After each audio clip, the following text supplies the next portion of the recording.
Well, I suppose if you're hearing this, Theodore Mercer finally got his way.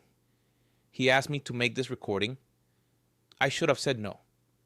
Probably would have saved both of us some trouble. But Theodore had been one of my best customers for years. Not just in drinks, in cash.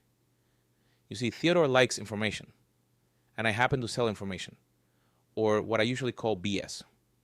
Depends on who's buying.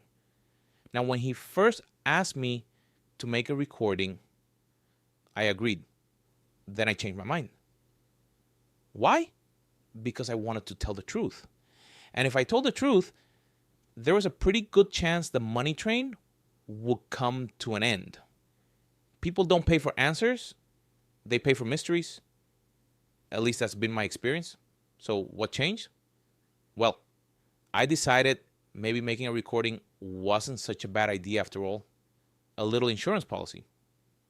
You know, in case somebody decides to drop something unpleasant on top of my head, eso no va a pasar. That's not going to happen. Not without leaving a record behind. So consider this recording my insurance. Now here's the part most people won't believe. I know the truth about a lot of what people call the Mesilla files. And what will surprise many of you is this. A large part of what gets passed around as rumors, secrets, and tall tales is true. Yes, true. Imagine that.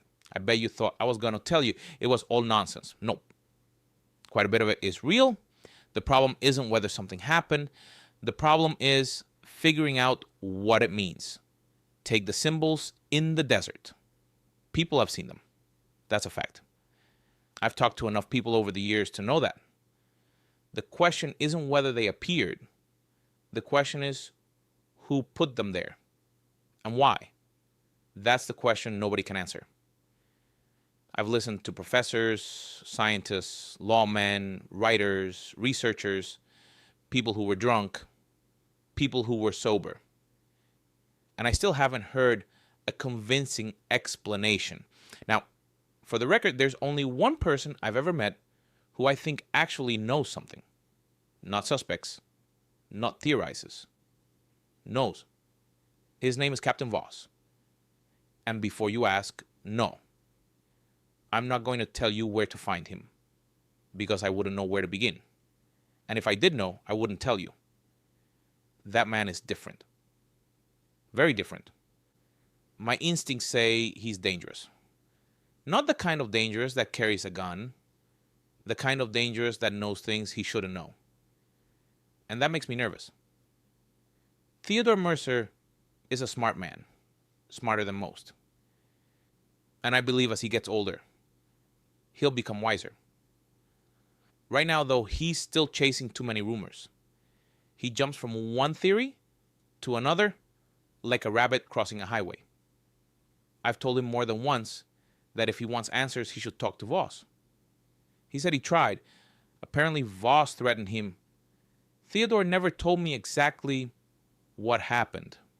And honestly, I didn't ask. If Captain Voss threatened me, I'd leave him alone too. Some mysteries aren't worth solving. So what is true about the Mesilla files? I don't know. Not completely. But I know enough to know it's bigger than people think. Much bigger. Bigger than the stories told in this bar. Bigger than Mesilla.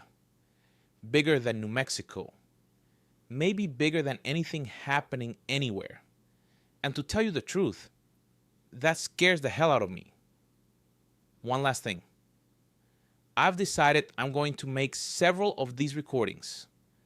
And I'm going to hide them around the bar. Good hiding places too. Before I finally drop dead, I'll tell old Theodore Mercer where they are. Maybe. Depends on how much he tips. And as a bonus, there will be one final tape. Just one.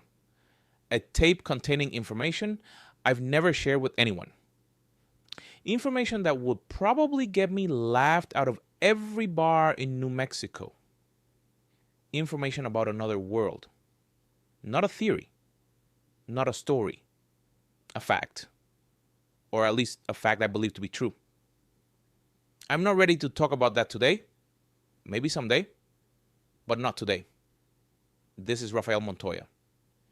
And if you're hearing this, it means I finally decided to stop keeping all my secrets.